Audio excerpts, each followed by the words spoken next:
The cool part about it is now we're going to talk about power and politics in the workplace, which is a topic I love to talk about because I'm sort of new to it as well. And about a year and a half in of really understanding the dynamics of power and studying power and being a student of it myself and seeing how it operates in many different realms of life, not just within the office, within a work environment, but also in friend groups, in communities, in social interactions.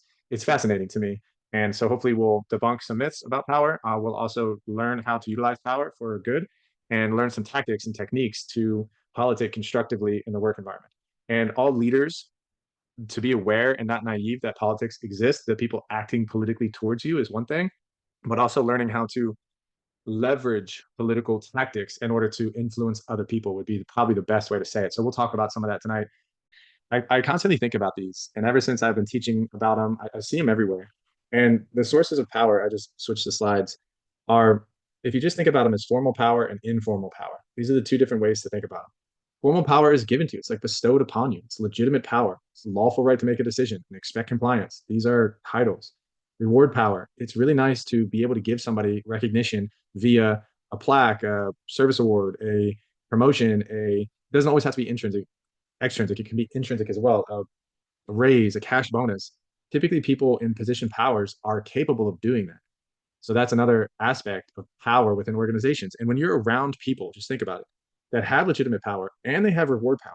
And then the third one is coercive power. They also have the power to punish you if you don't comply.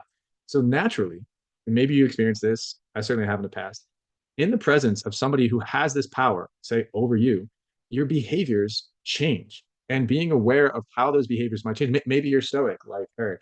By the way, stoicism is really like being able to control one's emotions, like significantly, not allowing emotions to captivate you much at all. It's having a real mastery over one's emotions. There's much more to it than that. Stoicism is a philosophy of life, and it's a powerful one. But to most humans that don't have that kind of level of control over one's emotions, getting in the presence of somebody who has position power and formal power over you changes the way you behave and act, or it could. So, how does it change the way you behave and act? Why does it change the way you behave and act? How do you like what are those behaviors that change?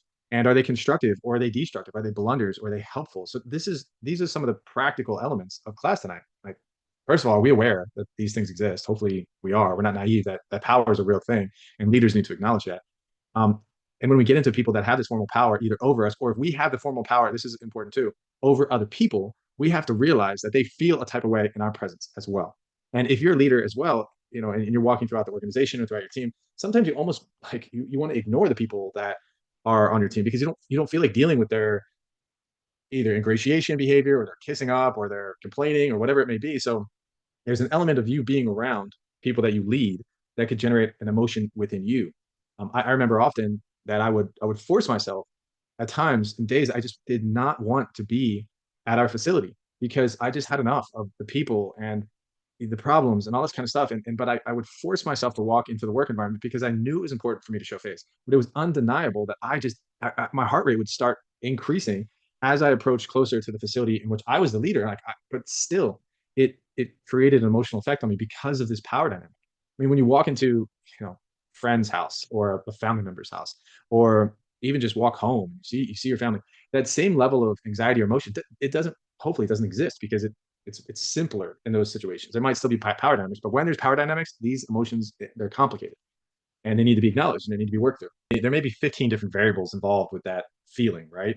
And what I'm trying to narrow down is one of those variables might be the power dynamics. So yeah, that could have been toxic culture, or there could have been poor work environment, or poor hygiene factors, or terrible motivation, or personalities, whatever it is. But the power dynamics is one factor that we're going to look into tonight, and maybe, and this is going to be up to you to assess, Lorena. Maybe this contributed to that feeling, but who knows until we learn about it. So personal power, this is a big deal too. I'm speaking at this job fair, and I was considering talking about personal power because what happens at job fairs, and what I've noticed that this lady that I work with is this thing she's experiencing, is these organizations come to these job fairs and they have a booth and they solicit people to apply to their organization, their HR representatives, recruiters, if you would.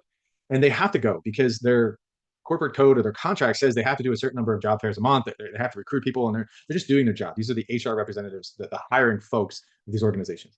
But really, they don't, and I'm not trying to generalize, but a lot of times they don't ever hire anybody from these job fairs. They just kind of do it and they don't, they may have some power, think that they have some power over these people and they might not treat them well, or maybe even they go to these job fairs and don't represent the organization well, and these people don't even really want to work for them because they have a bad experience at these job fairs. So if you've been to a job fair, maybe you know what I'm talking about. And my goal is really to debunk all of that at the very beginning. And again, isn't probably what I'll talk about, but I wanted to talk about the dynamic of this thing called personal power.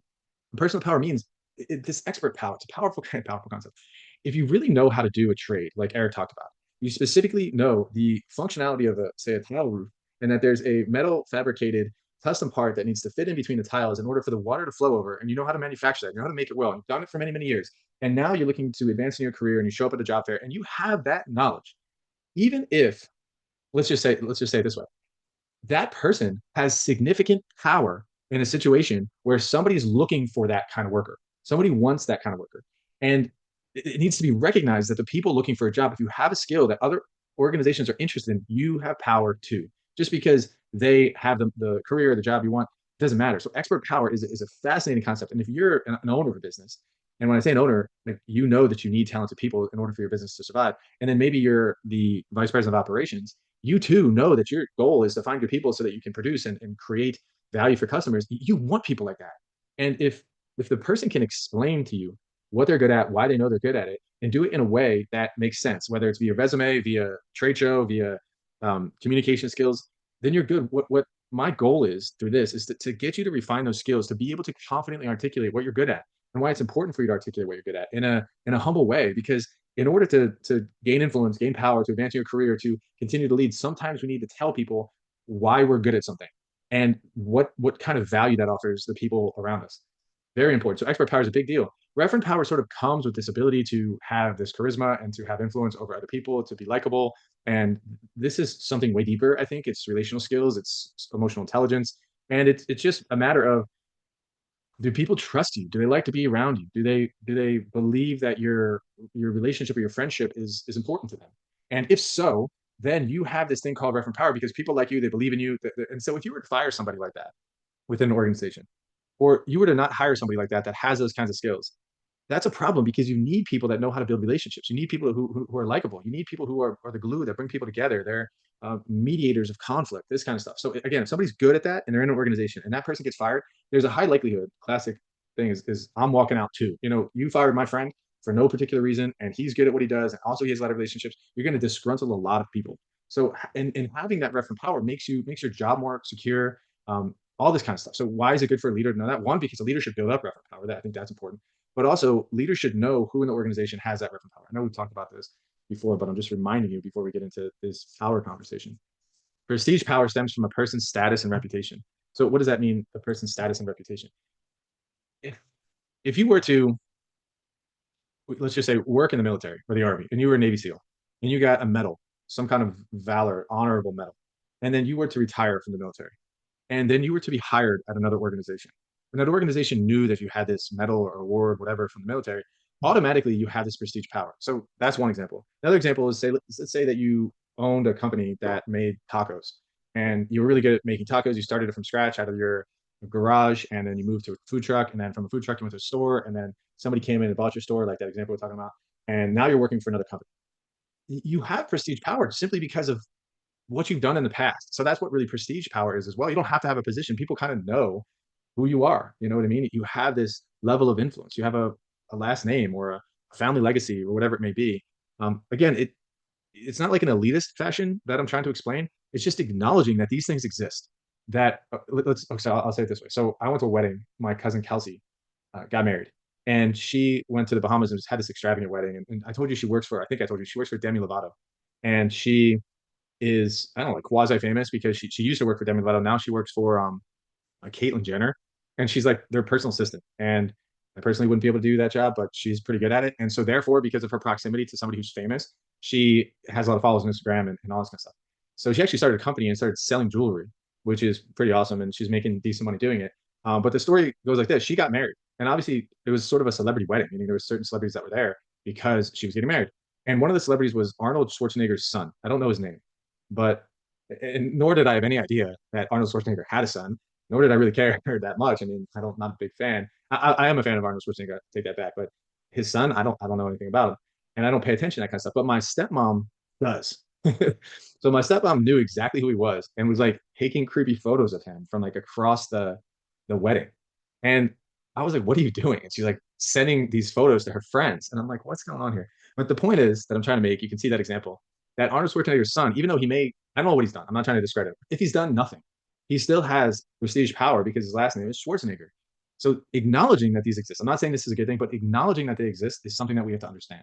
Okay, that's moving on from that. This is fascinating, and please interrupt me, give comments. But power stemming from ownership. So this is, we talked about the different positional powers and informal, formal. Okay, so now where do these things come from? Like if we the goal is to say, all right, we want to gain power, and I know it's kind of a tough thing, but leaders need to understand that gaining power helps you influence things more effectively and efficiently. So if I do desire to lead, and I am in a position of leadership, having power makes my job easier, and having power also helps me influence people towards the righteous mission that I'm trying to influence them towards in a better way. So it's not a bad thing. So where does it stem from?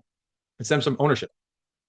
I I told you the story about transitioning my family business from my father was my business partner to now a private equity company is my business partner. And but unfortunately, I lost a lot of ownership stake. Like I became a very minority owner once my father sold his portion. I sold a decent amount of my portion, and I retained some equity in this new company. And part of the strategic nature of retaining the equity was knowing that they knew the new partners of mine, the staff knew who were now people that I was leading as well, and any executives that came into the company knew that I owned a piece of this thing and that I still have equity in this operation. And so even if I was a schmo and I did nothing and I acted like a total, you know what, I still would walk around with my head high knowing that I own a piece of this thing. So it gave me power stemming from ownership. And executive leaders accrue power in their capacity as agents acting on behalf of shareholders. What does that mean? The shareholders are important. The people who own the company are important. What you think about them doesn't matter, but the fact that they own a piece of the company is important. And executives know that they need to do a good job telling the owners that they're functional and fit and doing a good job. So that's a that's an important concept. So one of the things that I shared in class with my principal's business class, which I think is really cool, when industrialization happened and when the steam engine really took effect. If you think about these factories, the United States was a big manufacturing country, let's say 150 years ago. And the organizations or the companies that were capable of manufacturing things, they weren't able to distribute them as fast as they can manufacture them. They would have inventory, lots of inventory, and they would only be able to sell them to like a certain geography. So they could really only get them out by horse and buggy or maybe some form of car or trailer, whatever, but they couldn't take it that far. Is the moment the steam engine and the railroad tracks started getting laid down and they could take their product and move it really far distance, this is the moment where management became a thing. Why? Because when the company was concentrated and the company was small and you were only distributing, say, 15, 20 miles outside your manufacturing facility, and you couldn't manufacture more because it would just sit around. You can't get it out to your target market. An owner could really manage the company. They didn't really need to hire these agents, these managers. It's the owner and the owner's mother and father and their family was managing it. The moment they started increasing significant capacity and sending things out far to build their market share, you get 100 people you're managing. Okay, fair enough. Like I guess I can keep track of that. Now you have 100,000 people you're managing, or let's just say 1,000 people you're managing, and they're located in multiple different areas, and your product is getting shipped across state lines on a rail car. You're going to need to employ managers that are working on your behalf in order to ensure that what you own is being stewarded appropriately. So those managers, if they were shrewd and wise, they would make sure that they would communicate with the owners about what's going on with their product. This is where your product is. This is where it's going. This is what's going on. And the better they were at doing that, the more likely they were, one, to gain an ownership stake, and the more likely they were, two, to accrue additional power and trust from the owners within the organization. So that's power stemming from ownership. Make sense? Power stemming from dependencies. According to the dependency perspective, people accrue power when others are dependent on them for things of value. Dependency power can be positional or personal. Power resides implicitly in the other dependence. I think there's a chart of this. Yeah, it's right here. Dependency theory of power. So let's see if I can find a practical example here. somebody somebody doesn't, let's just say they come into the country um they don't speak English, and unfortunately because they don't speak English, they associate themselves with somebody who's bilingual, and the person who's bilingual is not a good person. They have evil. And so what they do is they know that this person maybe doesn't speak English, and therefore they sort of need the bilingual person in order to get by at work. They need to get by at financial terms, and essentially they don't have the linguistic skills to continue to grow in their career. You get the idea. So the powerful person has there's a power flow, and it's not a two-way power flow. It's sort of a one-way power flow. It's a powerful person, there's a dependent person. The more the powerful person can make the dependent person dependent on them, sort of like subordinating them and giving them these golden handcuffs or insulating them from other people or whatever it is. It sounds crazy, but it, it's a real thing and it happens. The worse off it is. But this power flow is a real thing too. And I'll explain it in a much better story. So I started working with my father, and again, I could just share from my personal experience, and maybe you can understand and possibly see it in your own life. You might think it's terrible, but you could very well be doing it to someone else and not know it, and somebody else could be doing it to you and at least acknowledging it. So I started working with my father, and I started gaining an influence with my organization. And my father realized at any point in time, if I left, that he would be in trouble. Essentially, like he needed me to stick around and do the work that he didn't want to do. And it would be a problem if I decided to quit one day and leave and go to a different state. So what he did was he decided he was going to do something called like golden handcuffs. He gave me a life insurance policy, and he put this in writing.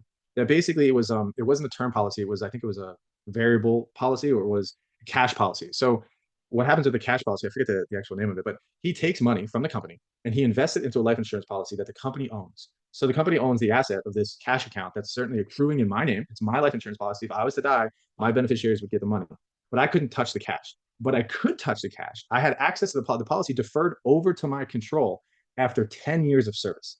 So here I am, year two. My father explains this to me. He said, listen, here's what's happening. I'm putting money in this thing. If you were to die, it's under your name, and your beneficiaries get the deal. So that's a good deal. Like now I know I have life insurance. So thank you so much, father and company, for paying for that.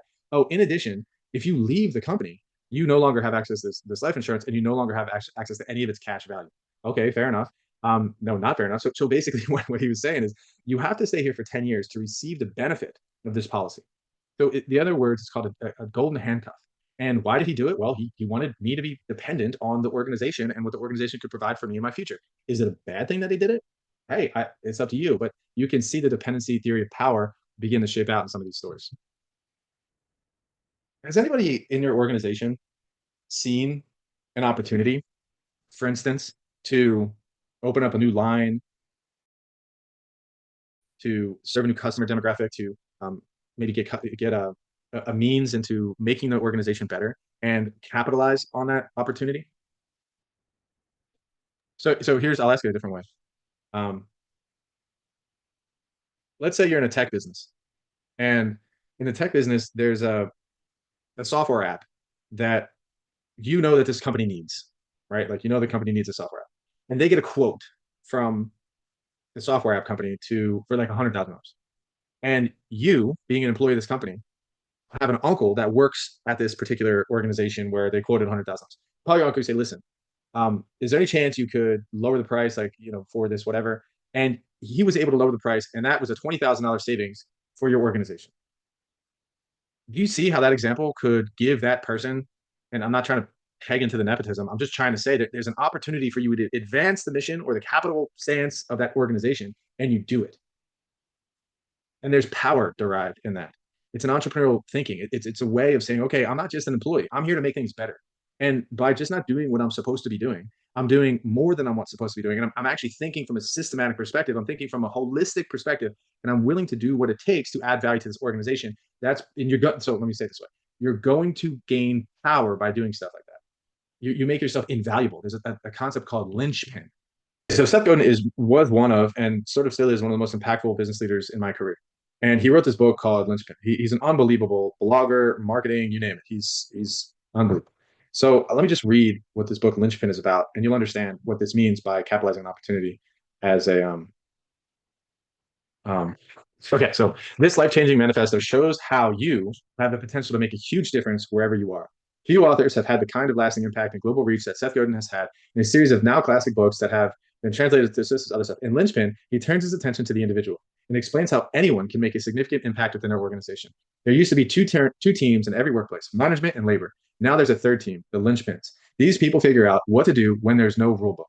They delight and challenge their customers and peers. They love their work, pour their best selves into it, and turn each day into a kind of art.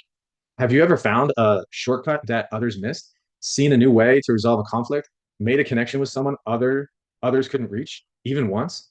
Then you have what it takes to become indispensable by overcoming the resistance that holds people back. Linchpin will show you how to join the likes of Keith Johnson, Jason Simon. You get the idea. And Godin writes, every day I meet people who have so much to give, but have been bullied enough or frightened enough to hold it back. It's time to stop complying with the system and draw your own map. You have brilliance in you, your contribution is essential, and the art you create is precious. Only you can do it, and you must. Oh, this guy. This is power derived from capitalizing on opportunity. The whole book is written about this bullet point. Power stemming from managing critical problems, power stemming from being close to power. So, managing critical problems. I would often say that I give the most important task to the most busy person. Why? Why would I say that? The person who's the most busy in my organization is going to get the most important task. Why do you think the person who is the busiest can handle the most important task? Yes, because they see problems as an avenue for them to add value to an organization as an opportunity. So being able to be the one when your boss or your manager, or say you are the boss of the manager, you have to have somebody on your team that's your go-to hitter, your your six man on the court, your your Robin to your Batman. Don't make me do all the duos. The Tom to your Jerry, you know, Tom and Jerry. I don't know if that's a good duo, but Pinky and the Brain, Superman and Lois. The strategic contingency theory of power suggests that units best able to cope with the firm's critical problems and uncertainties acquire relatively large amounts of power. You get the idea. Power stemming from being close to power. So I just want to go back to that one for a second. This couldn't be more true in my organization. I told you about this lady named Cindy in a previous class. She was that person. Yes, she was busy. And why was she busy? Because people come to her and she knew how to solve problems. She knew about customers, vendors. She knew it all. And because she knew it all, she would solve problems quickly and get to the bottom of it. And then she would close the problem. It wouldn't just be open up the loop. She would close the loop. She'd make sure it's solved. You know, a lot of people sometimes you delegate a problem to them and they'll like make a phone call and think that they did their job. No, that's not the job. It's make a phone call. If they don't call you, you call them again, you email them again, you get in touch with them, you ask them what they need, you do it for them. And then once you do it for them, you ask them, are you satisfied with your care? And they say, yes, I'm satisfied with your care. Thank you. And then the loop is closed. Now the problem's solved. That's how we solve problems. And so this person would be the one that we would go to because she knew how to do that. And it's very important for political posturing within an organization. So if your boss, I'll say it this way, terrorize what terrorizes your boss, major political move. Obviously, we're working for the right leaders that have the right mission in mind, all this kind of stuff. So if you see something is really bothering them, whether it's the mints in the glass jar at the front desk, if they say one time, man, it drives me nuts that those mints are never fully stacked. Like we're always out. Why are we always out? And you hear it, you say, okay. And every week you make sure you have all of the mints filled up and you never allow that to be a problem for your boss again. Believe me, they'll like you for that. They'll thank you for that. Okay, power stemming from being close to power. The closer a person is to power, the more power that person exerts. The higher a unit reports in the firm's hierarchy, the more power it possesses. So, what would be an example of that? Somebody who's close to power that has a lot of power within an organization. They might not have formal authority, but because they're close to power, they have power. Yes, exactly. And I mean, assistant's a tough word. You know, somebody who supports the executive, they likely know everything the executive's working on. They likely know the priority of the executives. They likely understand all the people the executive's working with. So treating them well and being in their good stead is probably a good idea. And also, if you're around this person, treat them as if they're the executive. Meaning, like, because there's a very good chance that they're the eyes and ears of the executive. I would certainly not want to have somebody working with me day in and day out that's not looking after what I'm looking after. It's essentially look at them as partners. But they're together. They're working together often. So they are one and the same. Yes, this person may not have the position of power, but believe me, they have power. Power and self-serving behavior. A problem, which is a major problem, is that sometimes people have power and they use it to serve themselves. Not a good idea. I mean, it may be a good idea, or sorry, it may work for a limited amount of time, but eventually that chicken is going to come home to roost. That rooster is going to come home to crow, whatever that terminology is, because eventually someone's going to figure it out. They're going to see through the BS, and they're going to. It's not going to. Your leadership power won't. It's not going to work because if you're doing it to serve yourself, that's a problem. But people do that, and we have to watch out for that. Moral identity is the extent to which individual holds morality as part of their self-concept. They're putting moral identity as a terminology underneath this bullet point called power and self-serving behavior because we want to work for moral leaders who aren't using their power for their own personal benefit.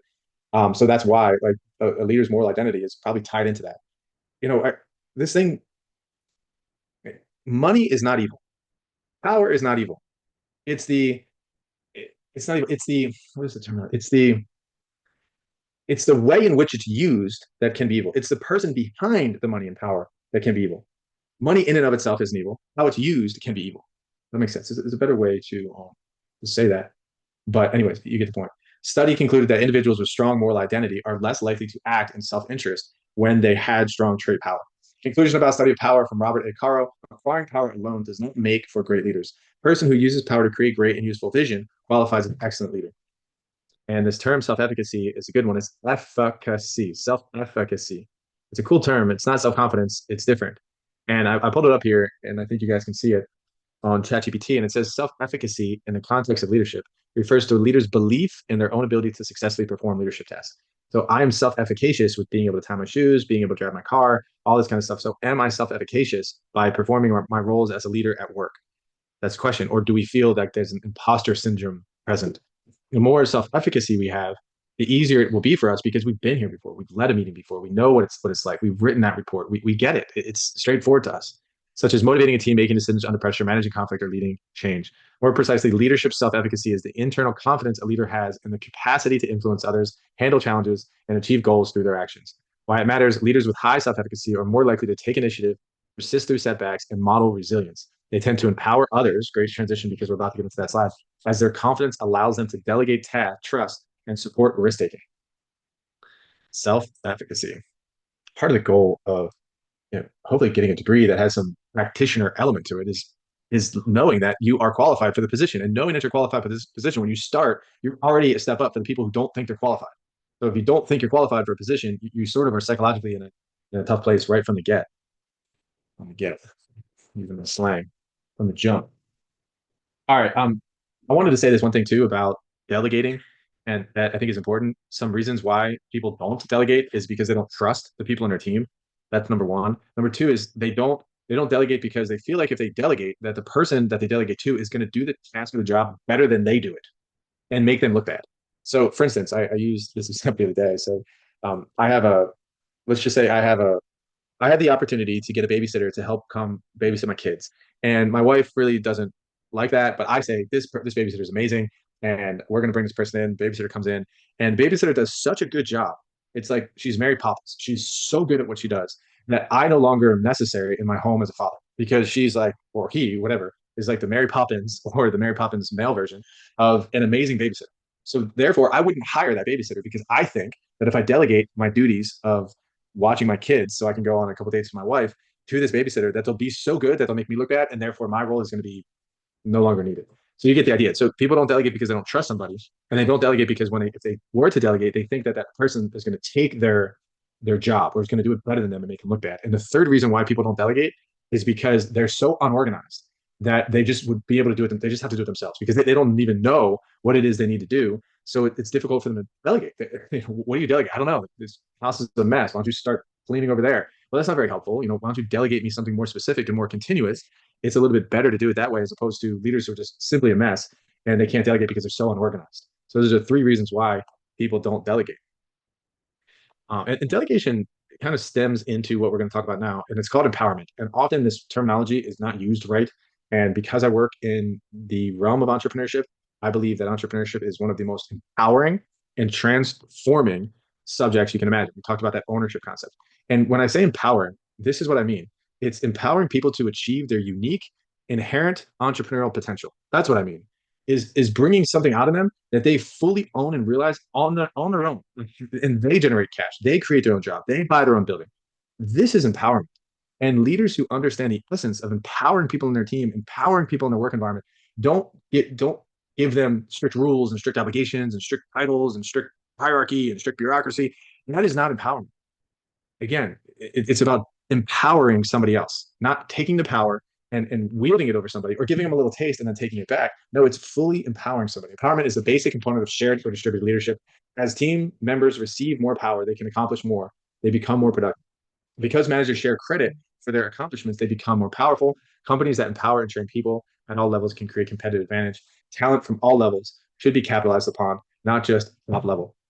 Our ability to empower the people on our team and their ability to receive that power and do good with it. Remember, talked about the sources of power. You have the formal power, the informal power, you have power from ownership, power from capitalizing on opportunity, power from being close to power, all this kind of stuff. Give that power away.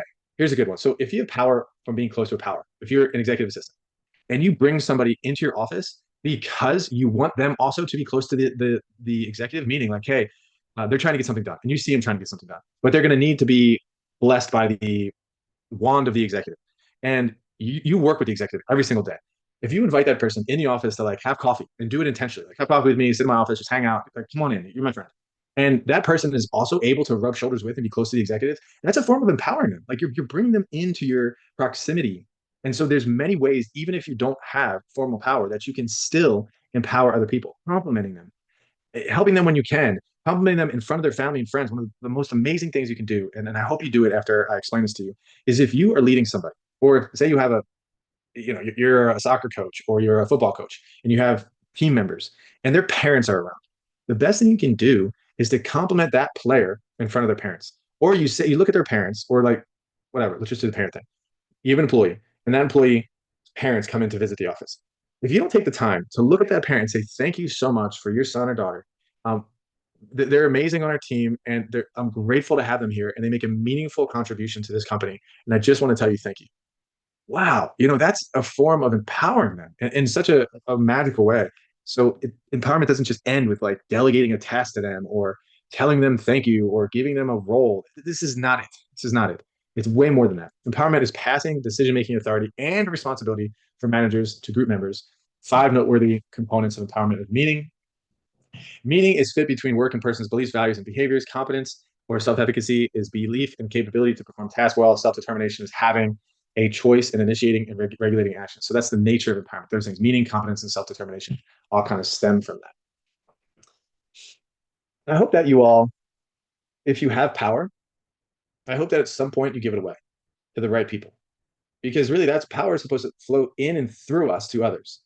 So what can we do to do it? We'll foster initiative and responsibility, link work activities to organizational goals, provide ample information, allow group members to choose methods, encourage self-leadership, continue to lead. Your ability to show up every day and do what you need to do is important. Take into account cultural differences, establish limits to empowerment.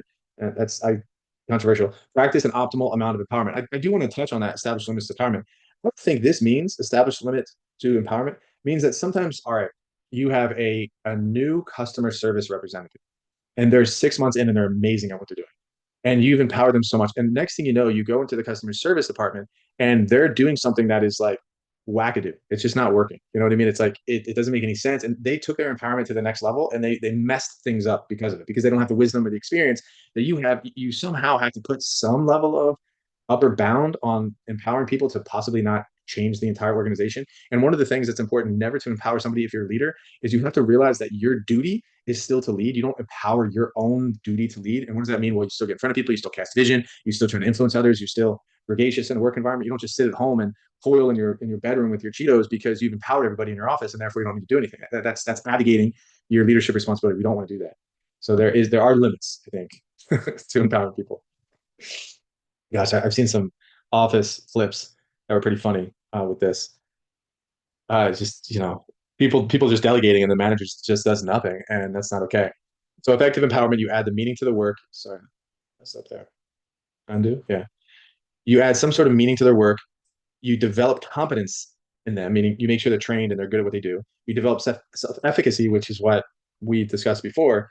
By being empowered, somebody finds more meaning in their work. They develop more competence. They develop more self-efficacy. They develop more self-determination. They have a greater impact, and they also have an internal commitment. I mean, come on, ladies and gentlemen. If we're leaders, this is it. This is what we're meant to do. If we're good at leading and we do have power, we have to think, okay, well, how are we giving power away? I did some weird video when I was first starting to, you know, want to try to influence people on YouTube. This was like 8 years ago. I was driving in my car, and but the premise of it just came to mind was that if a leader is going through a leadership coaching program, let's just say that your organization is investing in you becoming a better leader, so they invest in this coaching. Leadership coaching is a whole industry, and in this leadership coaching program, you're learning how to lead better, and you're learning stuff about yourself, and you're learning stuff about whatever it may be. If that leader doesn't immediately take what they learn and try to also coach the people on their team. So you're being coached by some outside third party professional and you're gaining a lot of insight from this experience and you're growing as a leader. If you're not transitioning that stuff that you know onto the people that are also working for you, you're not getting the point. Like, you're not learning that it's meant to be given. It's meant to be, thank you so much for teaching me that. Now I know it. That's awesome. Let me pass it down to the people that are on my team because I want to make them better. I want to empower them with this awesome stuff you're telling me that I had no idea that this is what we're supposed to be doing. So, and anyways, I think that's an important point. some organizations they have this concept. Not I've done this before. Is that in any position you're in, you have to immediately look at what would be considered a high impact potential leader, and that high impact potential leader needs to be identified and needs to know that you are a high impact identified leader, and I need you to come with me and to shadow me and to be a part of these conversations because one day I might get hit by a bus and you need to step into this role, or one day. Hopefully, the intention is like after a year, you're going to do the role I'm doing because I'm going to move up or I'm going to move out or whatever that may be. And organizations do that intentionally. And I think that's a fabulous thing to do. There's one particular organization now. He stood up in front of this was like his first meeting as a leader, and I was my wife was actually a part of it, and I'm a part of it too. I just wasn't at this one meeting. She told me about it, and in the first meeting, he said, "I'm here. I'm your new leader, but guess what? I'm only going to be here for a year." Like one of the first things he said is, "I'm not going to stay. Like I'm here, but I'm not going to stay. I'm going to tell you who, after a year of me being in this position of leadership, is going to take my role." So immediately after one transition to this new leader, the leader's already planning on his next transition. And why is that important? Because the organization needs to know that there's a plan, there's a succession plan. And when people see that succession plan, they have more faith and more confidence into the organization that they're a part of. I'm assuming that it's the people that are watching you and witnessing this transition are admiring the fact that these things take place. Because if a leader was to leave and they have a void that leads with them, their leadership wasn't good enough. I hate to say it, but if a leader leaves an organization, and we've talked about this in the past, and the organization collapses, how good was that leader? He was temporarily able to build something based on his own wit and ego and skill, or her own wit and ego and skill. Come on, like we have to be better than that. We have to have things sustain a generational leadership legacy. It sounds idealistic, it really does, but it needs to be thought about. And believe me, these if an empowering leader is an empowering leader, they're thinking about these things. So, all right, tactics: foster initiative and responsibility, link work activities to organizational goals, provide ample information. These are empowering tactics. Allow group members to choose methods. That's a tough one for some leaders. You're essentially seeing that there's a story about a guy who worked for IBM, and IBM, huge company, and I think the CEO at the time, his last name was Watt, pretty sure, but not positive. But he was a very charismatic, influential guy. Everybody cared what was going on. So there was let's call him a division director that spent over $5 million on a particular project that completely failed. So after about a year and a half, this project failed. They had to scrap the entire thing. It was a complete waste of $5 million. It wasn't a complete waste of $5 million. You'll see that's the story. But they spent $5 million. The project failed. So this division president, who worked for Watt, the CEO, was in his office one day, and here walks in the CEO of IBM and sits down at the desk. And of course, this guy, the division president, was like, "Oh, trouble. I'm in trouble." And so he proceeds to ask him, "Hey, how you doing? Nice to see you." And he's like, "Okay, how you doing? Nice to see you." They have small talk. And after a while, the CEO, Sky Watts, says, "Do you know why I'm here?" And the president of the division says, I think I know why you're here because, you're going to let me go. You're going to fire me. I totally blew this entire project. And Watt looked at him and said, this is a true story, by the way. He said, why would I ever fire somebody that I just invested $5 million in their education? You're the most valuable person I have here at this organization. You learned something through this failure. I trust you and I trust your methods. It didn't work this time. So what are we going to do differently in the future? And let's begin that conversation now. Obviously, I'm not going to fire you. And that's how that relationship went. So an empowering leader, when you say you're empowering somebody, it means you're empowering them through the good and through the bad, both. And when they mess up, you use that opportunity to lift them back up, to re-empower them. They obviously need to learn, but you reinvigorate that drive in them so that they don't fail again doing the same thing in the future. They learn from their failures. Encourage self-leadership, continue to lead. We talked about all these already. Take into account cultural differences, effective delegation, empowerment. We talked about delegation. Or okay, this is more into the politics realm because this will provide you with some tactics that hopefully you can apply right away within your leadership that make sense, make tangible sense. Hopefully by now you understand what power is. You understand what power is in the work environment, why it's important. You know how to empower other people because that's part of what good leaders do. They don't just hold on to power, they give it away. And now we're going to talk about these political moves that you can do in the organization to gain power. It just sounds bad saying, but it is what it is. Organizational politics, informal approaches to gaining power through means other than merit or luck. Okay, let's unpack that for a second. You're doing these things intentionally to gain power, but you're not necessarily performing better, like your merit. You're not actually hitting your goals better, and also you're not just being lucky. It's not just happening to you because you happen to be a leprechaun that day. That's not how it works. So it's not by performance and it's not by luck. Okay, so then what is it? It's organizational politics. Politics are played to achieve power either directly or indirectly. Leaders need political skill to build alliances and gain resources. Building alliances is something called a coalition, which is so important if you watch politics in that regard. And I'll stop that thought right now. But I want to go on to another topic. This guy named Thomas Aquinas, who's fascinating when it comes to our civic duty and our duty to be political in some kind of way. But the point is, you're building coalitions so that you can influence people, so that good things happen. And we'll talk more about that. It's a powerful concept. But you're building alliances and gaining resources. The more influences you have, the more people are on your team, the more people support you, the more you support them, your power is growing so that you can gain more resources, so that you can make things happen better, quicker, more efficiently, whatever that looks like. Leader political support, political acts. So political acts and influential behaviors performed by leaders to provide followers with valuable resources to advance individual, group, or organizational objectives. That's what leader political support means. Organizational politics often regarded as emphasizing self-interest at the expense of others. It's often regarded, not always the case. It's often regarded. I don't know why this does this.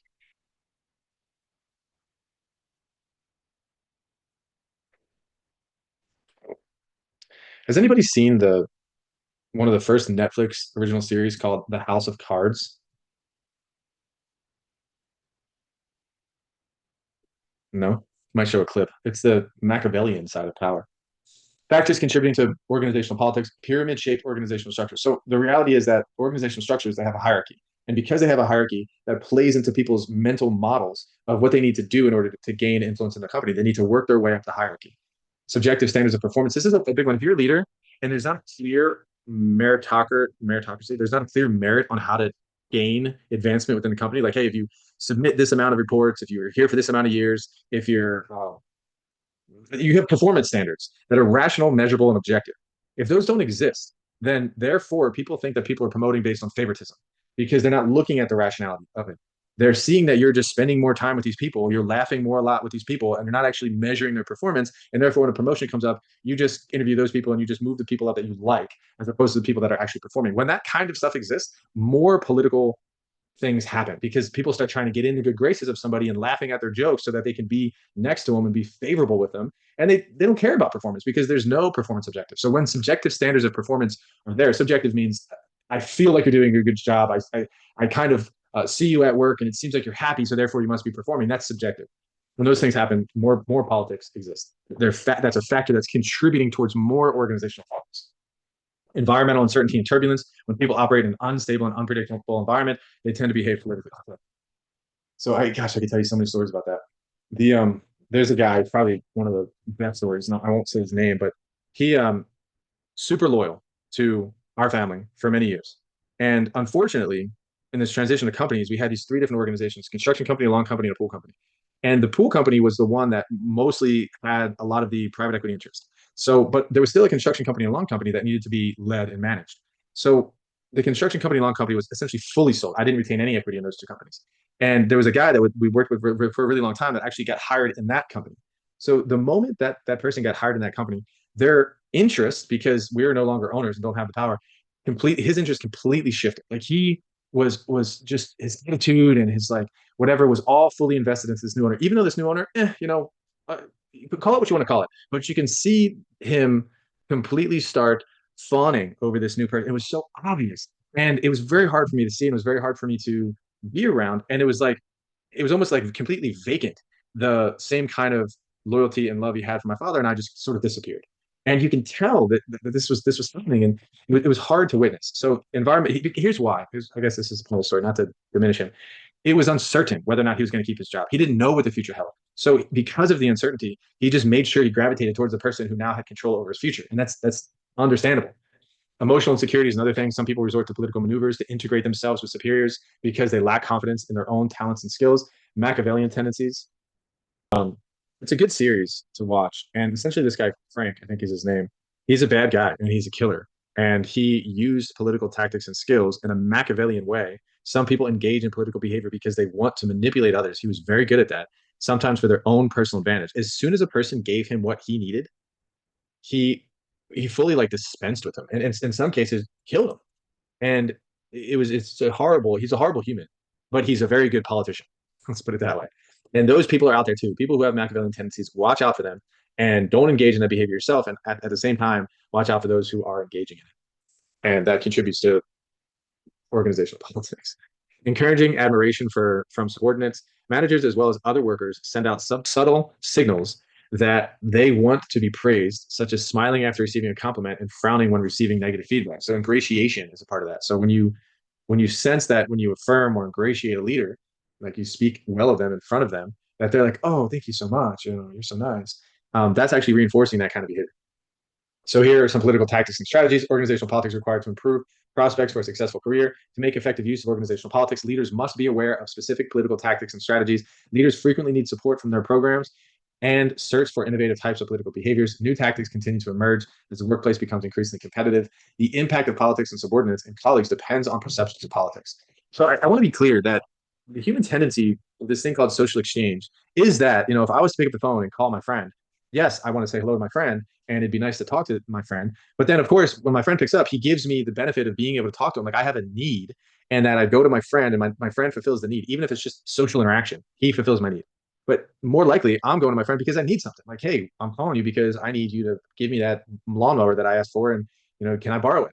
And so the truth is, when people exchange with one another, even if there's a completely altruistic motive, there is still a level of like needing something from each other. So being aware that that's like the nature of human interactions in many, many, many ways. Yes, altruism, doing things just because you're a great person, does exist, but it's not that common. That using politics is a skill. Political approaches to help leader gain or retain power aimed at gaining power, building relationships with superiors, avoiding political blunders. Political skill is an interpersonal style that manifests itself in being socially astute, socially intelligent, and engaging in behaviors that lead to feelings of confidence, trust, and sincerity.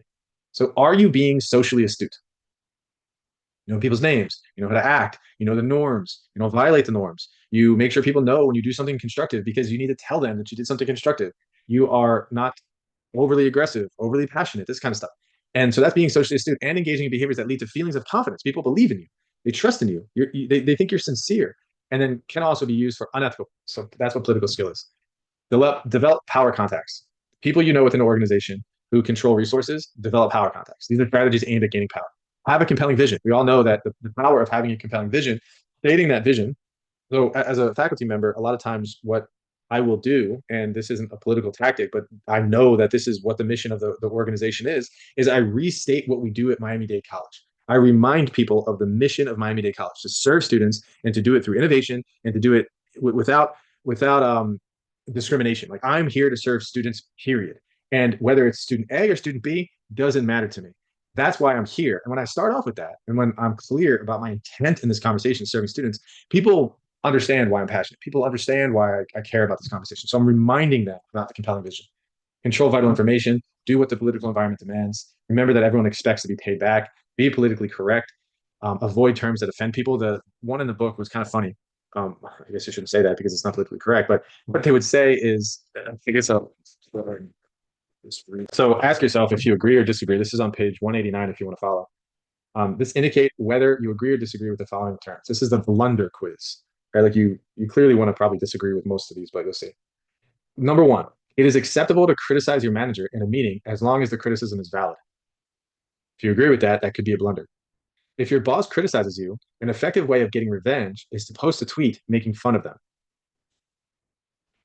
This is one of the funniest, I think. If my boss showed me a photo of their dog and I thought the dog was ugly, I would say so. Uh, okay.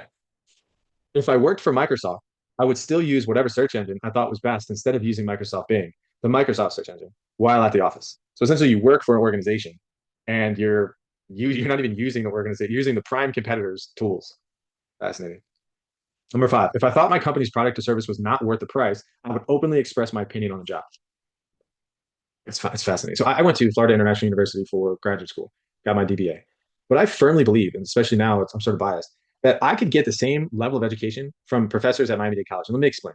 First of all, I'm a teacher at Miami-Dade College. Number two, education I feel like is a part of what you make it, not what the professors make it. You have the ability and the structure to study a subject, and the professor should help you study that subject. So at this point in my career, I believe in the nature of community college because it's more affordable. You have access to more professors, candidly, and that there's more flexibility in education. So I say that with conviction because I believe that. And if I didn't believe that, then I wouldn't serve right to obviously work within an organization. But certainly if I didn't believe that, I wouldn't go and post it online or tell everyone else that, some other school is better than my school. If I objected to a decision made by top management, I would send a company-wide email or make an intranet post explaining my objection. Fascinating. I've actually fallen victim to that before. There was a well, tell a story. Number seven is I'm willing to insult any coworker if the insult is deserved. These are all political blunders, by the way. Hopefully, you say, no, I wouldn't do that to all of them, or at least you realize that these are not good things. If I am in a meeting and the content becomes boring, I would take out my smartphone and check email or surf the web. Don't do that. If I thought that my company's stock was a poor investment, I would freely share my opinion with work associates. Don't do that. During a national election, I would place campaign banners for my favorite candidates outside my cubicle or office or on my desk in an open work area. Probably not a good idea. I see no problem in using competitors' products or services and letting my supervisors know about it. Number 12, if I thought the CEO of my company were way overpaid, I would send him an email making my opinion known. I mean, ballsy, right? But um, I don't know. I don't know if that'd be a good idea. It could be a good idea. They might respect you for that, or this person might respect you for that. During a company picnic, I would go on at length about my opinion on the effectiveness of a major political figure. So I would say avoid politics in the office, like talking about political campaigns, like what's happening with the nation. I wouldn't say necessarily like avoid it, but just don't flaunt it. Don't like be all about it. If you know what I mean? Like represent how you need to represent, and when the conversation comes up, you can make your opinion known. But what this I think is saying is don't advertise it as if this is like your number one most important thing in the workspace because you never know where that's going to go. I openly criticize most new ventures my company or department is contemplating, pointing out that most new ventures fail. I avoid any deliberate attempt to please or impress coworkers or supervisors. All of those aren't great things to do. So it's essentially the opposite of what we're talking about here. And the story I was going to talk about is if you go to a person, this is what the book says, and you ask them, being politically correct, for a ladder because certain people in the office can't reach things on the top shelf. So we say, hey, we need a ladder because some people can't reach things on the top shelf would be the political correct thing to say. The non-political correct thing would say, we need a ladder because people are too short, or the short people can't reach the top.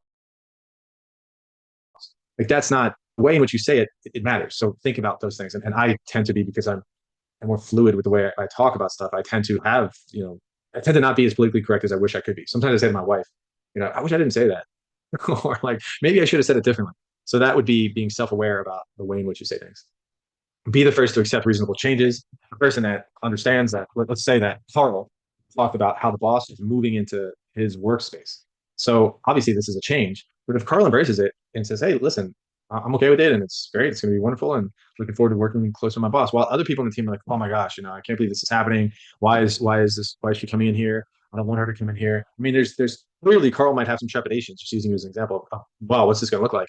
But knowing that this change is coming and knowing that the change came from like top management and that's going to happen, you have to be cautious on how you voice your concerns for reasonable changes. See how it says reasonable. That's a reasonable change. What would be unreasonable is if they took the office and they put it on the roof of the building and with no AC and no awning so that you're getting sunburn all day. Like that's something you'd raise your hand like, I got a problem with this. Not okay. We should do something about it. That would be something you want to speak about. Here's what you want to do. You want to inquire about improving your performance. You want to develop positive psychological capital within a work environment. Strategies and tactics aimed at building relationships, display loyalty, adapt to your boss's communication style. I think that's an important one. If you're a boss or a leader and you have a team, the best thing you can do to your team is to tell them how you like to be communicated with. Hey, my name is Lorena. I really enjoy when people pick up the phone and they call me if they want to talk about something if they have a question or if they want to talk about something that's important to them. If you text me or if you email me, don't expect a response right away because I'm with people or I took on the phone. So I prioritize my face to face. And then after face to face, I prioritize my phone calls. After my phone calls, I prioritize my emails and then I prioritize my text. So if you really want me, come see me. And then if you're not around me and you really want me, call me. And then, of course, if you're not around me, after you try to come and see me and after you called me, if it's not that important, then send me an email and I'll get back to you within 24 hours. If you text me, one, I might not respond. And two, if I do respond, it's going to be short and sweet because I'm not going to type an essay. So there you go. Like I'm telling you how I like to be communicated with, and I'm letting you know what to expect when you communicate with me. Wow, what a relief, right? If our bosses and leaders did that, and wouldn't it be great to do it to the people in our life as well? I'm pretty clear with the people I love that I don't enjoy text messaging. And I think I was pretty clear in the beginning, and I owe some responses to people, I think one or two in this class actually, via message via Canvas. I try to prioritize my message via Canvas before my email. And usually that's the best way to get in touch with me. Send me a message via Canvas because if I'm in Canvas, I see that little icon. I have 5 messages, by the way, that I have not seen. I respond quickly. So that's what you want to do for the people who work for you. Ask satisfied customers to contact your boss. That's a big one. Manage your impression. This is also how you dress. If you have a student, student would be not a good example. Let's think of a Lorena because I know she works at the college, but let's think about someone else. So Regina has a nonprofit, or she gives and serves this community where pediatric patients or elderly people. I don't say pediatric patients, but elderly people need activities. So she goes and like spends time with them. It sounds like that's what she's doing. So in the process of doing this, somebody says, "Oh my gosh, thank you so much, Regina, for doing what you're doing. I'm just so proud of you." And Regina's like head of service person who is the one who like does the programming and all this kind of stuff and like basically runs the service operation. If you say to this person, "Hey, thank you so much for telling me how great I am. If you can do me a favor and just tell my boss, you know what I mean? Tell my supervisor that you're having a great time with me and that you're enjoying this recreational activity." And if they do tell your boss that, that's one of the best compliments you can get. So I had one time back in the day, I had a situation where I was present at work and there was a guy that was waiting outside for help for service. And I was coming in, and at that particular day, I was wearing my boots and my cargo pants because I was working out in the field and I had my hat on. And so it didn't look like I was the president of the operation. So I had come in and I saw this guy waiting and I looked at the guy and said, "Hey, how you doing, sir? Nice to see you. How can I help you?" And he like looked me up and down and goes, "I'm here to see so and so because I'm thinking about building a pool." And I say, "Of course, let me make sure that you get in touch with them." And, I brought him up to the room. I introduced him to the pool construction manager that we had. And I said, "Is there anything else that you need?" "No, there's nothing else. I need." "Okay, thank you so much." So then he went and met with this guy. And so then in the meeting, he said, like, who was that guy? In the meeting with this guy, Kevin. So now he's in the meeting with this pool construction project manager. He said, who was that guy? And said, "Oh, that was Claude. He's the owner of the company." And the guy was like, "Whoa, like, wow, that's what, like, the owner acts like that. The owner, wears those cargo pants and works in the field and helps customers and this kind of stuff." So we built a pool with this guy. The point I'm trying to make is like that undercover boss concept is like, you never know what kind of interaction you're having with people that is going to be important. So if you satisfy your customers and those customers contact your boss, that is a huge benefit. Be courteous, pleasant, civil, and positive. Those are some monster words. Courteous, be kind, be fair, be present, be pleasant and present, civil and positive. Civil means just don't act a fool. You know what I mean? Like, don't be cursing and ranting and raving and getting into fights with people for no particular reason. Using unneeded gestures or just act civil. You know what I mean, in the work environment, and stay positive. These are amazing things that you can do to gain political power and to build relationships. Ask advice. That's the thing. Remember, ask advice. It's like you're going to your supervisor to do your references. You're sort of asking them for a reference. This is a political tactic. Send thank you notes to a large number of people. Flatter others sensibly. When your boss is sending you or giving you a letter of recommendation and they're writing things about you, in a sense, they're flattering you. They are trying to build a relationship with you through strategy and tactic aimed at building relationships. Number 8 on this list. Reach out to your boss's boss. Develop a working relationship with the manager of your immediate manager. Helps increase your power base at the same time. A key tactic noticed by senior leadership is to focus on team success, not yours. Study of retail service organization. Let me read you just real quick so you can see. Oh, dang, I forgot about that. See if I can find it. Hmm. So my chair, Lynn Argules, at the school won a service award. And so in our group chat, I sent out a picture of Lynn and said, "Hey, and the winner of this year's prestigious President's Excellence Award is Lynn." And then I said, "Congratulations." And everyone chimed in. And the first thing Lynn says is, "Thank you all. You are my inspiration." So she immediately said, you know, "Thank you for the work you do." So she's acknowledging us and she's saying thank you to us, even though she won an award. Developing a working relationship with the manager of your immediate manager helps increase your power base at the same time. I don't know how that story I just went, but I thought about that. And I wanted to share that to you. A key tactic noticed by senior leadership is to focus on team success. Not, oh, that's why I read it. Um, a couple things. One is I sent that out to acknowledge her in front of a group of people. So I was operating politically to say thank you to her in front of everybody, or to say congratulations to her in front of everyone. So I operated in some sense in a political way. And then she responded in a political way to say, "Hey, it's not about me, it's about you." And those kinds of behaviors, I mean, this is good behaviors. This is good interaction back and forth.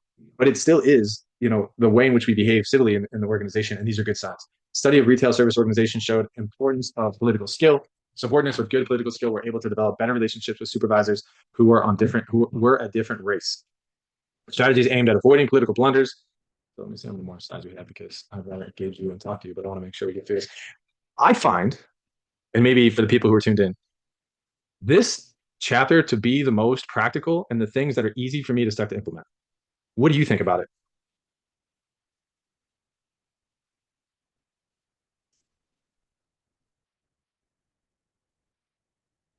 Okay, we'll keep going.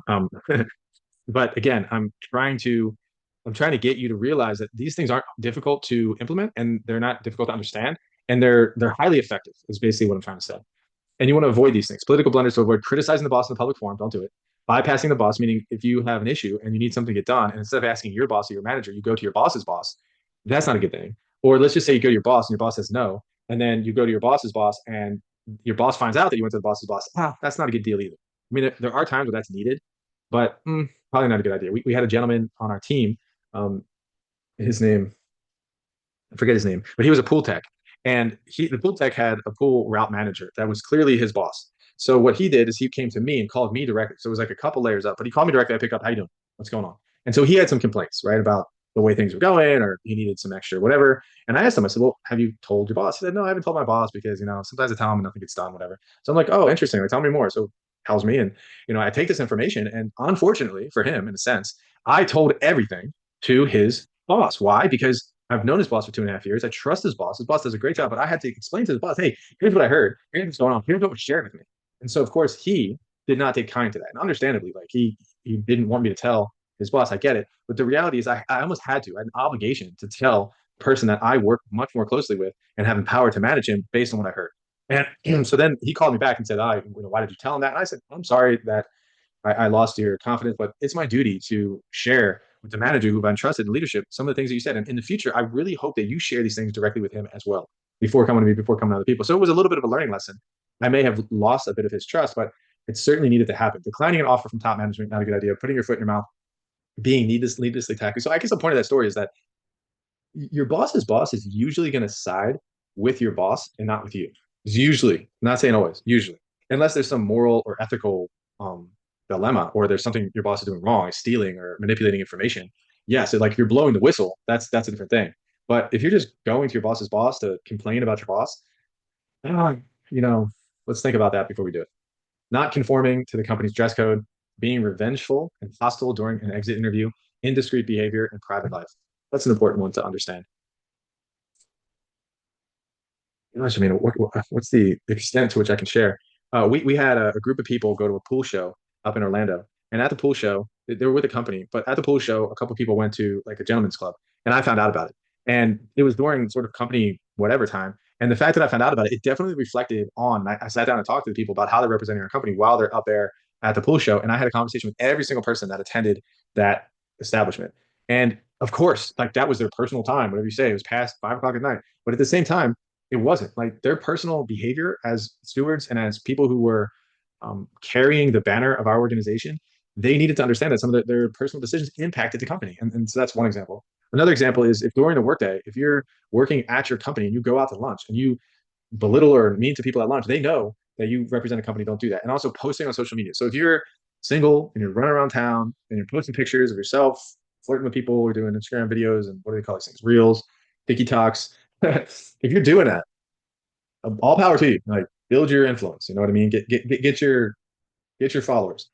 But understand that if you're working for a company and you're trying to grow in your career and people find that stuff, without a doubt, whether you believe it or not, that is a political blunder. I mean, I'm talking about the things that maybe you shouldn't be posting online that you can't ignore that they're going to judge you for that. You can't ignore it. And I've certainly judged people for their social media behavior that were managers and leaders in my company without a doubt. And I've been hesitant to promote them because of it. Is it fair? Is it right? Who knows? But it's real and it's natural. So just be careful about it. And thanks for bringing that up. That's a good point. I mean, if it may not be a good idea to have more than one or two drinks at a company event, those types of people that would call if you saw somebody driving recklessly, say, "Hey, I just you need to know that." And I think that's a good trait because I'm sure that the managers, supervisors, and leaders don't know that and need to know that. And also, you could prevent an accident. I've done that a few times, once or twice. And the funny thing is, well, I'll just say that the point is very well drawn out too is it's not just about your uniform, it's about your vehicles that you're driving. It's about, all different ways that you're representing the company and how when you publicize that you represent that company, all behaviors are looked at and criticized through the lens of that company, not you as an individual. And then the other point I was going to make, I think it's important too that when you see people doing things well, when you see people doing things right, that you tell the leaders and the bosses too. Hey, listen, I saw somebody do an act of service or an act of kindness, and I thought it was endearing, and they were wearing a McDonald's shirt, and they weren't at work, and I just wanted to call a local McDonald's and say, it's probably not a good example, but I wanted to affirm you and thank you and congratulate you on having these people do that. I went to Lorenzo Ford last week and I got my oil changed. And I don't like going to car dealerships. It's not fun because they try to sell me cars and it's frustrating. And the service department's usually difficult to work with. But at this point in time, I've gone there so many times and so they know me. So now I'm seeing familiar faces. I'm saying hello. And I was with my daughter and I needed my oil change. So they got my oil changed. And when they gave me the bill for my oil change, they did it for free, for nothing. They gave me a free oil change, free tire rotation. It was like $75 value and inspected whatever, and they did it for free. And this is the first time I've gotten anything free from that place. And I was so grateful. And the salesman, the service person who did it, he took great care of me. And I came in without an appointment. After 45 minutes, they had my car ready to go. It was free. And so I really should, I haven't yet, send an email to the manager of this establishment, just say thank you. I had a great experience. So those are some things to do as well. Like say thank you in times where you see the opposite of that happen. Okay, any power grabbing techniques can be considered unethical if carried to the extreme. Unequivocally, unethical political tactics include. So I want to note this real quick because I like talking about leadership because I can say things like this, and I have academic freedom, so that helps too. But there's a special place in HELL or in some kind of bad place for people who engage in the behavior of backstabbing and betrayal. It is so bad, and I want to encourage you not to do it. Number one, and I want to encourage you if you see it happening, it's almost like bullying. It's not okay. You know what I mean? So here's betrayal. Here's what this looks like: stealing, lying, cheating is using a person for your personal gain. And then when they no longer can help you, you essentially help them get fired, or you lie to their boss about something that they did, or you show their boss a picture of them partying out at Club Live on a Monday night. And you basically slide that under their boss's door so that they get in trouble. These kinds of behaviors are so bad and should never be done. Like, come on. I guess I'm pretty forthright and candid with that because I've experienced it. Not only has it been done to me in my career and it's been crushing, but I've seen other people do it. Somebody's done it to my wife before in her career. I've seen it happen within the office, like the little dynamics of the people on the team and how they treat certain people versus they treat other people. Here's what it is: it's kissing up and punching down. Not okay. You know what I mean? So don't do it. Embrace or demolish. I don't even know what that means. Embrace or demolish. Setting a person up for failure, not a good idea. Playing territorial games, creating and then solving a false catastrophe. Catastrophe. So, all right. There's the customer is upset because you ignored their service contract for 2 months. You were supposed to fulfill it, but you ignored it. And then the customer calls in and says, "What's going on?" You're like, "Oh, don't worry. I'll take care of the customer. I'll solve the problem." And you jump in and you solve it, and the customer is now happy again. But you created that catastrophe. You're the one that allowed that to happen. And now you're trying to play the hero by jumping in and doing what you should have done to begin with. So don't act like you're, higher than thou or you're what is it called? Virtue signaling on something that you should have done originally. I mean, again, I'm not speaking to each one of you when I say you, but I think in general, this is what some people do. And we need to avoid this kind of stuff, creating and then solving false catastrophes, abusing power. Come on, not okay. Stealing credit for ideas, also not okay. Tempting at times, especially if you think you're going to get away with it, but not okay. Exercising control over dysfunctional politics, adverse effects of stress, more intentions to quit, less job satisfaction. So organizational politics can hurt an organization and its members if not done well, result in wasted time and effort and lower productivity. Outcomes related to this perception of politics.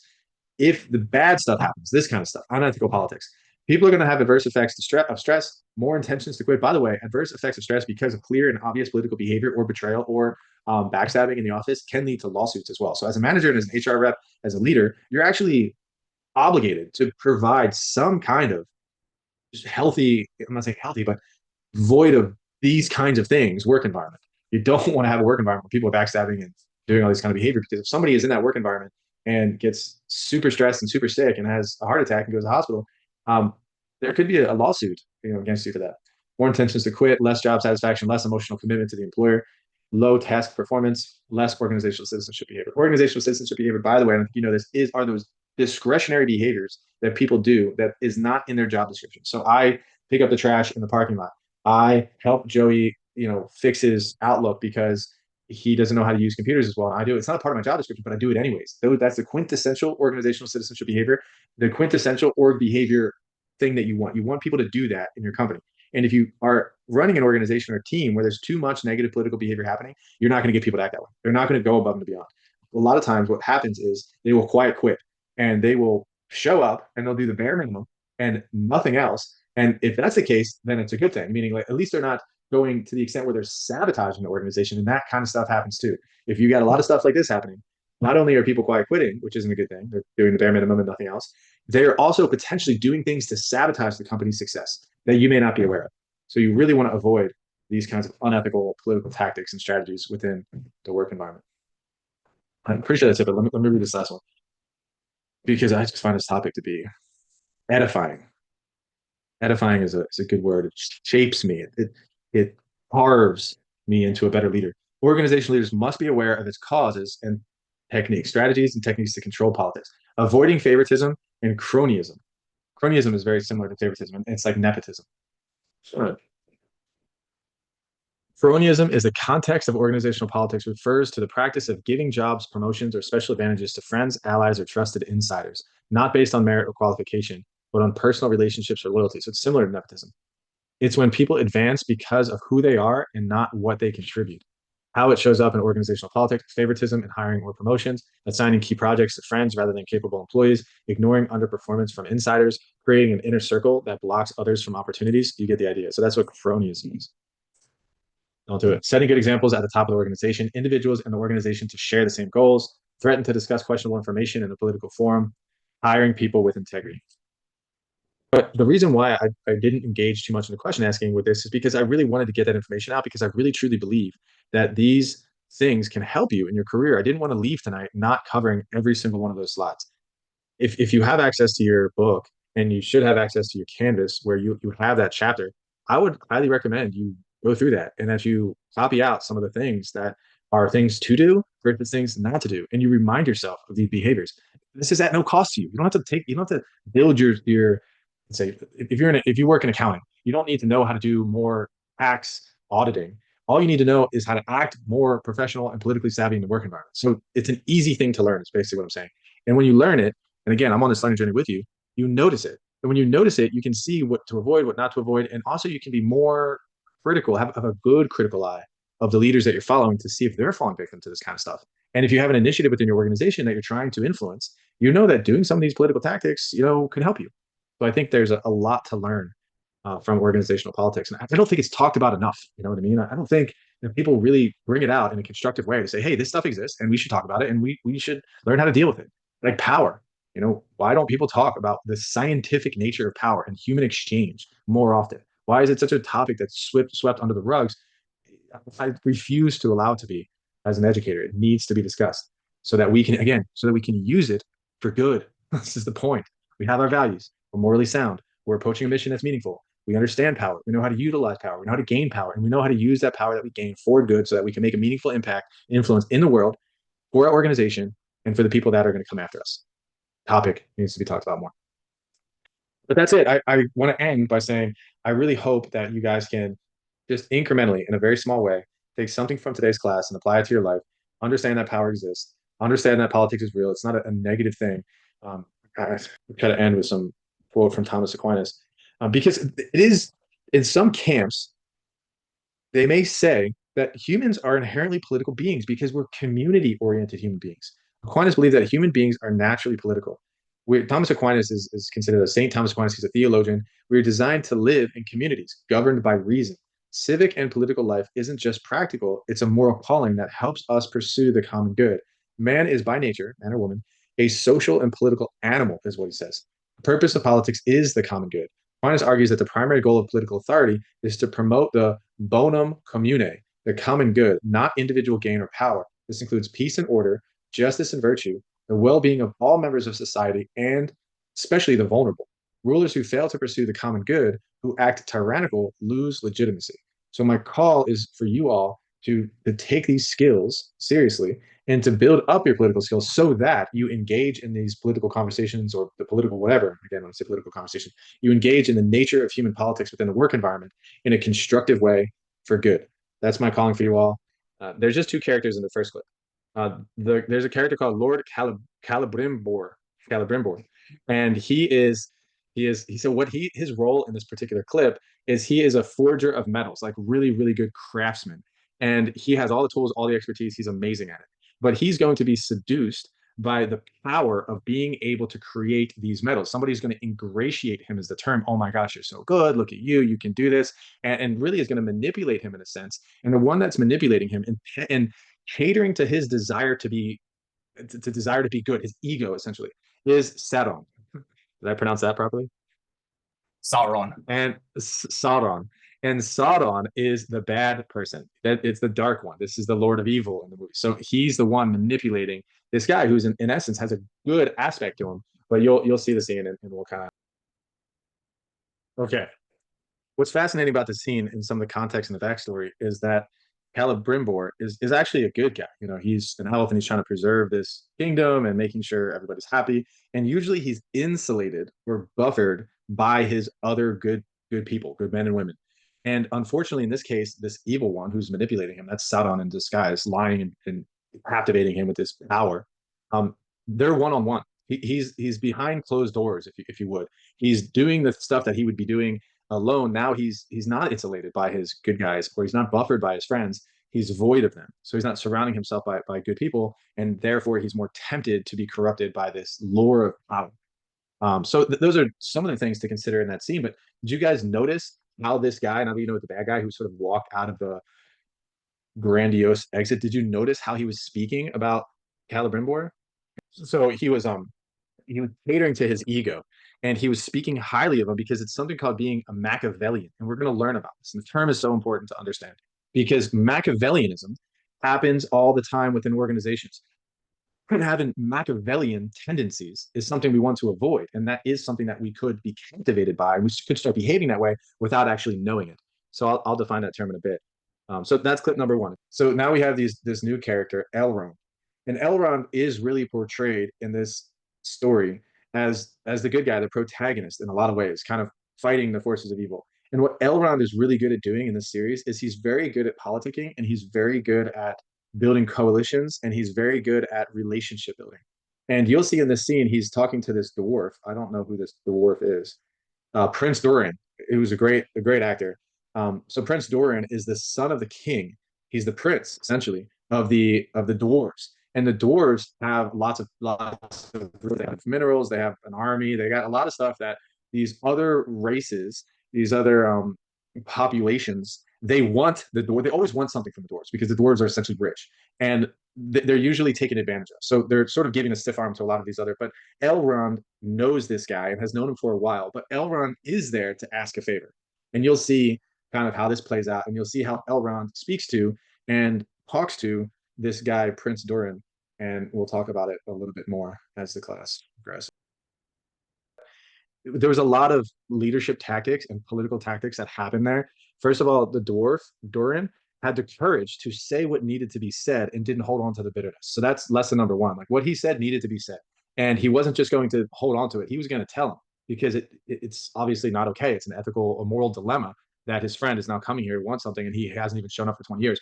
But then the other guy, the elf, um, Elrond, he basically had the humility and the confidence to essentially apologize and to humble himself and let his friend know that this is important and what he said, I honor what you said, and I'm still a man of integrity, so that their relationship is still intact. Even though a moral dilemma was present, working through the moral dilemma and having the conflict management skills as a leader is essentially what we want to be able to do.